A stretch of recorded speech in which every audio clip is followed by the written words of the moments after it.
अस्सलाम वालेकुम स्टूडेंट्स। आज का जो हमारा नेक्स्ट टॉपिक है वो है एंडोप्लाज्मिक रेडिकुलम्स। ठीक है, एंडोप्लाज्मिक रेडिकुलम, जैसे कि हमने लास्ट टाइम भी एंडोप्लाज्मिक के बारे में थोड़ा सा पढ़ा था कि ये सेल की एक ऑर्गेनेली है जो सेल के अंदर जो है वो मौजूद या प्रेजेंट होती है। ठीक है, तो अब एंडोप्लाज्मिक रेडिकुलम या इसको शॉर्ट फॉर्म में भी कह सकते हैं। ठीक है, सबसे पहले इसको डिफाइन करते हैं कि जो एंडोप्लाज्मिक रेडिकुलम है बेसिकली एक नेटवर्क होता है इंटरकनेक्टेड चैनल का, और ये एक्सटेंड होता है कहाँ से, सेल मेम्ब्रेन से लेकर न्यूक्लियर इन्वेलप तक ये फैला होता है। ठीक है, अगर हम इसमें दूसरी और बात, न्यूक्लियर इन्वेलप क्या है ये भी हमने लास्ट टाइम डिस्कस किया था कि न्यूक्लियर को जब जो हमारे पास न्यूक्लियस है, ठीक है, जब न्यूक्लियस को डबल मेम्ब्रेन के साथ जब बाउंडेड किया जाए तो फिर हम इसको कहते हैं कि ये न्यूक्लियर इन्वेलप है। ठीक है, जब न्यूक्लियस के गिर्द दो मेम्ब्रेन हों तो उसको कहते हैं न्यूक्लियर इन्वेलप। ठीक है, तो ये न्यूक्लियस इन्वेलप से स्टार्ट होके सपोज करेंगे हमारे पास सेल का मेम्ब्रेन। ठीक है,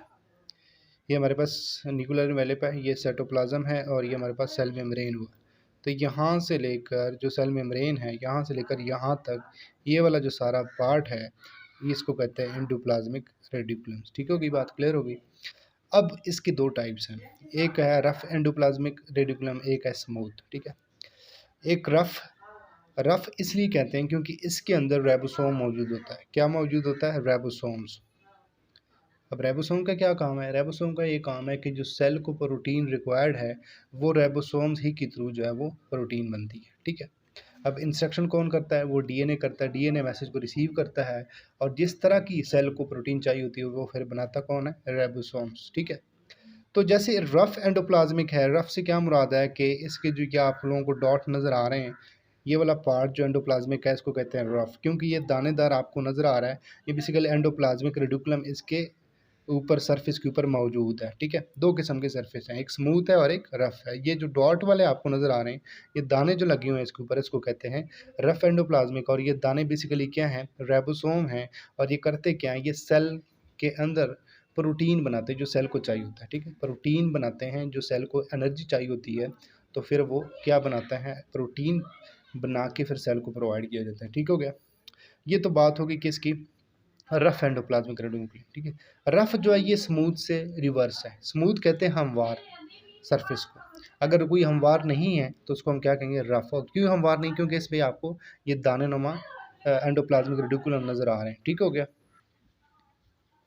ठीक हो गया। तो रफ एंडोप्लाज्मिक का काम क्या है कि ये प्रोटीन की सिंथेसिस करते हैं। ठीक हो गया, प्रोटीन को बनाते हैं। अब आते हैं स्मूथ की तरफ, जिसकी सरफेस बिल्कुल हमवार है। हमवार क्यों? क्योंकि यहाँ पे रेबोसोम मौजूद नहीं है। रेबोसोम मौजूद नहीं होंगे तो डेफिनेटली प्रोटीन भी नहीं बनेगा। इसके तीन और फंक्शन होते हैं, स्मूथ एंडोप्लाज्मिक की तीन फंक्शन है। जैसा कि इसमें रेबोसोम नहीं मौजूद इसलिए इसका जो सरफेस है वो स्मूथ है। ठीक है, और रेबोसोम नहीं मौजूद इसलिए ये प्रोटीन भी नहीं बना सकते। तो अब क्या कर सकते हैं? ये सबसे पहले जो इसमें इसका फंक्शन है वो है लिपिड्स मेटाबॉलिज्म।